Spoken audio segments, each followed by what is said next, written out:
Reservation ఇవ్వాలి అంటే పేరు కోసం మాత్రం బిల్లు లోక్సభలో పాస్ చేసి ఇలా మహిళా రిజర్వేషన్లు తప్పించుకోవడానికి నువ్వు గణాంక లెక్కలు చేస్తలేవా అనేది ఒక అంశం.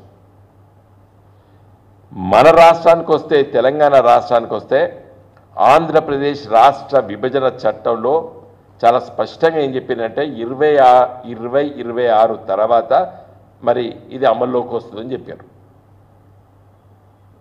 మరి నువ్వు గణాంక లెక్కలు చేస్తలేవే, గణాంక లెక్కలు చేయాలని ఉన్న దాంట్లో అసలు అదే వద్దు, మేము మొదలే ఇంప్లిమెంట్ చేయని చెప్పి 2014లో కొట్లాడినాం. చిన్న పొరపాటు వచ్చింది, 2026 వరకు ఆపాల్సిన అవసరం లేదు, మీరు 2014 లోపల తీసుకొస్తే 2019లో జరిగే అసెంబ్లీ ఎన్నికల్లో ఇంప్లిమెంట్ చేసుకుంటామని చెప్పి కేసీఆర్ గారి నాయకత్వాన్ని మేము మోడీ గారిని అడిగినాం. ఆయన 2026 కదా, 2026 తర్వాత చూద్దాంలే అన్నట్టు తప్పించుకున్నాడు. మరి ఇప్పుడు 2026 కూడా వచ్చినట్లేదు, ఎందుకంటే గణాంక లెక్కలు రావాలి అంటే ఇవన్నీ కూడా ఒక 15-20 ఏళ్లకు వాయిదా వేయడానికి మోడీ గారు సిద్ధం అయినట్టు నేను అనుకుంటున్నా. ఎందుకంటే నేను చట్టం చదివినా, దీంట్లో ఏం చెప్పిండదట, after the commencement of this act census ఎప్పుడు జరిగితే అప్పుడు ఉన్నాడు. అంటే నువ్వు ఎప్పుడు చేస్తావు సెన్సస్? మన ఆంధ్రప్రదేశ్ రాష్ట్ర విభజన చట్టం, తెలంగాణ రాష్ట్రం ఏర్పడ్డ చట్టం లోపల 2026 తర్వాత వస్తుందని చెప్తారు సెన్సస్ తర్వాత. అన్నిటికన్నా ముఖ్యమైనదంటే ఫుడ్ సెక్యూరిటీ యాక్ట్, పేద వర్గాలకి రేషన్ బియ్యం ఇవ్వడానికి, పప్పులు ఇవ్వడానికి, లేకపోతే మిగతా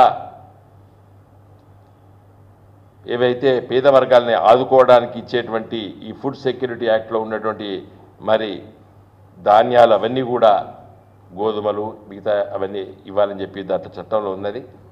మరి దాన్ని తప్పించుకోవడానిక ఎందుకో అర్థం అవుతలేదు. ఇది ఎందుకు అంటున్నామంటే ఏదో పొలిటికల్ ఆరోపణ కాదు, ఇది రాజకీయం కోసం మాట్లాడతలే నేను. నిన్న ఇప్పుడు బడ్జెట్ పైన చర్చ జరుగుతుంది పార్లమెంట్లో, కాబట్టే ఈ ప్రెస్ మీట్ పెట్టాను నేను.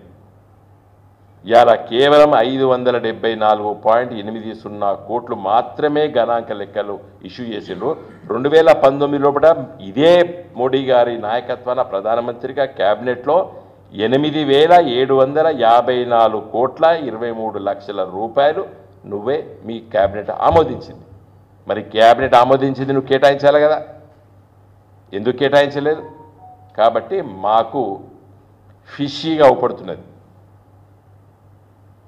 సంథింగ్ రాంగ్గా అవపడుతున్నది.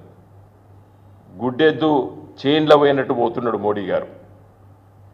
ఒక స్పష్టత లేక ఈ దేశ జనాభా ఎంతున్నది, ఏ రాష్ట్రాల్లో పడి ఎంతున్నది, ఎవరి ఆదాయ వనరులు ఎంతున్నాయి, ఇవన్నీ కూడా మరి తప్పించుకోవడానికి, ప్రజలకు తెలియకుండా ఉండడానికి, మభ్యపెట్టడానికి మోడీ గారి ప్రభుత్వము ఈ గణాంక లెక్కలు చేయడం లేదనేది అనిపిస్తుంది.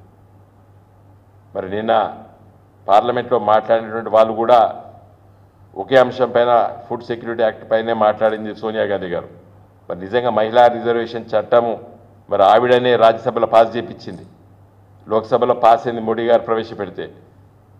మరి అది కూడా ఈ సెన్సెస్కు లింక్ అయి ఉన్నది. Section 5 of the women's reservation act స్పెసిఫిక్గా ఏం చెప్తుందంటే, ఈ చట్టం వచ్చిన తర్వాత మొదటి గణాంక లెక్కల తెల్లారి నుండి అమలవుతుందో అన్నది.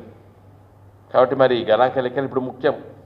మహిళా రిజర్వేషన్ బిల్లు కాదు, మహిళా రిజర్వేషన్ చట్టం వచ్చింది, పార్లమెంట్ పాస్ చేసింది, లోక్సభ రాజ్యసభ పాస్ చేసింది, ముర్ము గారు సంతకం పెట్టిండ్రు, మొత్తం అయిపోయింది, ఇంకా ఏం లేదు.